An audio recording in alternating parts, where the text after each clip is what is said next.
চলমান অবস্থার প্রেক্ষিতে দেশবাসীকে শান্ত থাকার আহ্বান জানিয়ে ভিডিও বার্তা দিয়েছেন বিএনপির ভারপ্রাপ্ত চেয়ারম্যান তারেক রহমান। তিনি বলেন, ছাত্র জনতার ঐতিহাসিক বিপ্লবকে চূড়ান্ত লক্ষ্যে নিতে দ্রুততম সময়ের মধ্যে একটি অবাধ, সুষ্ঠু ও নিরপেক্ষ নির্বাচনের আয়োজন করতে হবে। আপেল শাহরিয়ারের রিপোর্ট। ছাত্র জনতার এক দফা দাবি সফলতাকে অভিনন্দন জানিয়ে লন্ডন থেকে ভিডিও বার্তা দিয়েছেন বিএনপির ভারপ্রাপ্ত চেয়ারম্যান তারেক রহমান। সবাইকে প্রতিহিংসা পরায়ণ না হয়ে শান্তভাবে বিজয় উদযাপনের আহ্বান জানান। বিজয়ীর কাছে পরাজিতরা নিরাপদ থাকলে বিজয়ের আনন্দ মহিমান্বিত হয়। সুতরাং বিজয়ের এই আনন্দঘন সময়ে রাহুমুক্তির এই ঐতিহাসিক মুহূর্ত শান্তভাবে উদযাপন করুন। অনুগ্রহ করে কেউ প্রতিশোধ কিংবা প্রতিহিংসা পরায়ণ হবেন না।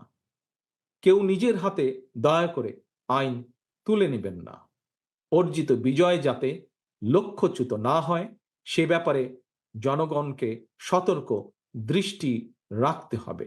ছাত্র জনতার ঐতিহাসিক বিপ্লবকে চূড়ান্ত লক্ষ্যে পৌঁছাতে দ্রুত সময়ে সুষ্ঠু নির্বাচনের আহ্বান জানান তিনি।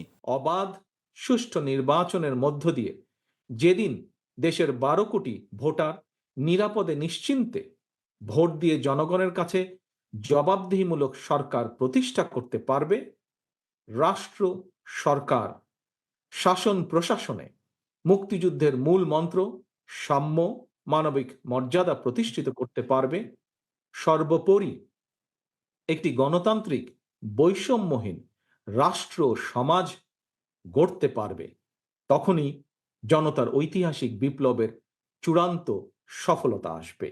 যারা এই আন্দোলনে প্রাণ দিয়েছেন তাদের প্রতি শোক ও সমবেদনা প্রকাশ করে তারেক রহমান। জনতার ঐতিহাসিক বিপ্লব সফল করতে গিয়ে অসংখ্য ছাত্র জনতা আহত হয়েছেন। বাসায়, হাসপাতালে কিংবা ক্লিনিকে চিকিৎসাধীন যন্ত্রণাবিদ্ধ সময় সমস্ত ভালোবাসা নিয়ে আপনাদের পাশে আজ সারা বাংলাদেশ। খুনি হাসিনার বিরুদ্ধে আন্দোলন করতে গিয়ে অসংখ্য মানুষ মিথ্যে মামলা ও রাজনৈতিক উদ্দেশ্য প্রণোদিত মামলায় গ্রেফতারের শিকার হয়েছেন, কারাগারে নিক্ষিপ্ত হয়েছেন। আমি অবিলম্বে তাদের বিরুদ্ধে দায় করা সকল মামলা প্রত্যাহার এবং তাদের কারামুক্তির দাবি জানাচ্ছি। দেশবাসীকে সব ধরনের অরাজকতা ও বিশৃঙ্খলা পরিহার করার আহ্বান জানান বিএনপির ভারপ্রাপ্ত chairman. Apple Shahriar, NTV news, Dhaka.